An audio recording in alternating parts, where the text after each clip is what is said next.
कक्षा 8वीं का पाठ 18 है, जिसका शीर्षक है टोपी। उसके विषय में चर्चा करेंगे, उनके प्रश्न उत्तर समझेंगे और उनको लिखेंगे, जो हैं हमारी एनसीईआरटी पाठ्य पुस्तक से। तो चलिए सुनते हैं पहला प्रश्न। गवरैया और गवरा के बीच किस बात पर बहस हुई और गवरैया को अपनी इच्छा पूरी करने का अवसर कैसे मिला? प्रश्न के दो भाग हैं। प्रश्न में दो बातें पूछी गई हैं, तो आप उत्तर लिखते समय भी इस बात का ध्यान रखिए। तो हम उसके पहले भाग का उत्तर पहले लिखेंगे। देखिए, गवरैया और गवरा के बीच आदमियों के द्वारा रंग बिरंगे और सुंदर कपड़े पहने जाने की बात पर बहस हुई। गवरैया कह रही थी कि कपड़ों से आदमी की खूबसूरती बढ़ जाती है तथा वह सर्दी, गर्मी एवं वर्षा की मार से बचता है। इसके विपरीत गवरा कहता है कि आदमी कपड़े पहनने से बदसूरत लगता है, उसकी शारीरिक क्षमता प्रभावित होती है। इसके अलावा कपड़ों से आदमी की हैसियत का पता चल जाता है। अब दूसरा भाग लिखेंगे इसका। गवरैया को अपनी इच्छा पूरी करने का अवसर तब मिला जब वे दोनों घूरे पर दाना चुगने गए थे, जहां उन्हें रुई का एक फाहा मिला था। उसने उससे सूत कतवाया, कपड़ा बनवाया तथा टोपी सिलाकर अपनी इच्छा पूरी की। यहाँ हमारा पहला उत्तर समाप्त हुआ। प्रश्न 2।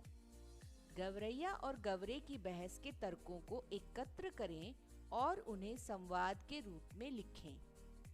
उत्तर देखिए, गवरैया और गवरे की बहस निम्नलिखित 4 तर्कों पर हुई। आपको प्रश्न तो समझ आ ही गया होगा। इस प्रश्न में ये पूछा गया है कि पाठ में कहीं पर भी गवरैया और गवरे की किन किन बातों पर बहस हुई है, उन बातों को पहले आप लिखिए और उसके बाद उन्हें संवाद का रूप दीजिए। फिर 2 बात पूछी गई है, तो हम पहली बात का जवाब दे रहे हैं। कौन कौन से 4 तर्कों पर बहस हुई? आदमियों द्वारा कपड़े पहने जाने पर, गवरैया द्वारा टोपी पहनने की इच्छा पर, रुई का फाहा मिलने पर, गवरैया द्वारा टोपी पहने जाने के बाद। अब संवाद शैली में लिखेंगे आगे का। आदमियों द्वारा कपड़े पहने जाने पर गवरैया का संवाद। देखते हो, आदमी रंग बिरंगे कपड़े पहनकर कितना सुंदर दिखता है। गवरा क्या कहता है? पागल हो गई है क्या? आदमी कपड़े पहनकर बदसूरत दिखता है।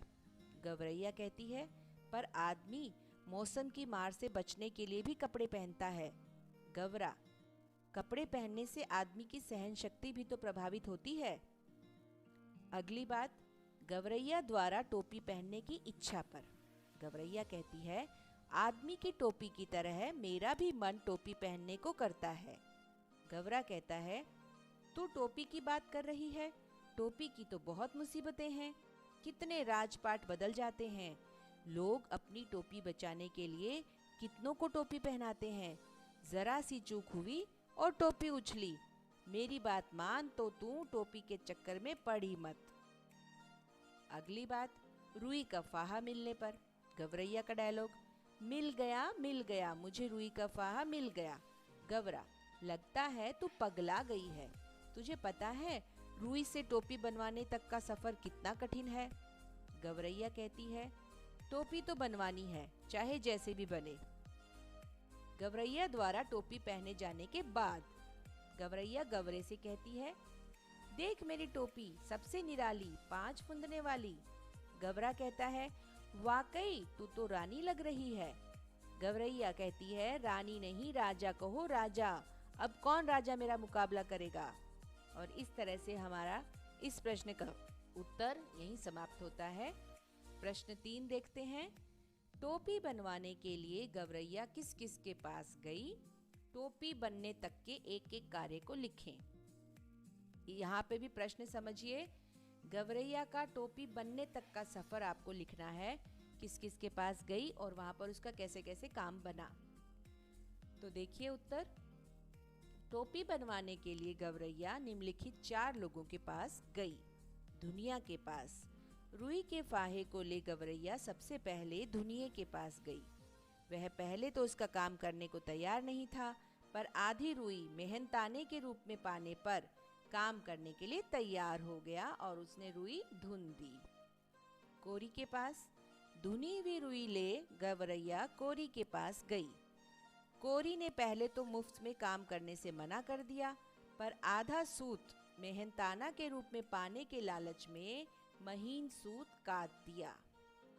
बुनकर के पास कोरी द्वारा काटा गया महीन सूत ले गवरैया बुनकर के पास गई। बुनकर ने आधे कपड़े को पारिश्रमिक के रूप में लेकर कपड़ा बुन दिया। दर्जी के पास कपड़ा बुन जाने के बाद उसे लेकर गवरैया टोपी सिलवाने दर्जी के पास गई। पहले तो दर्जी टोपी सिलने को तैयार नहीं हुआ, परंतु जब 2 टोपियां सिल एक खुद रखने की बात समझ आई, तब उसने सहर्ष वह काम कर दिया। गवरैया की टोपी पर अगला प्रश्न है, गवरैया की टोपी पर दर्जी ने 5 फुंदने क्यों जड़ दिए? इसका उत्तर देखिए। प्रश्न आपको समझ आ गया होगा। उत्तर देखते हैं। गवरैया जब बुनकर द्वारा महीन कपड़ा लेकर दर्जी के पास गई, तो उसने दर्जी से कहा कि इस कपड़े से वह 2 टोपियां सिल दे, उनमें से एक को अपने पारिश्रमिक के रूप में रख ले। इतनी अच्छी मजदूरी मिलने की बात दर्जी सोच भी नहीं सकता था। वह बहुत खुश हुआ और उसने अपनी खुशी से गवरैया की टोपी पर 5 फुंदने जड़ दिए। तो आज हमने टोपी पाठ के प्रश्न उत्तर की चर्चा की है। अगले वीडियो में मिलेंगे एक नए विषय के साथ। तब तक के लिए धन्यवाद।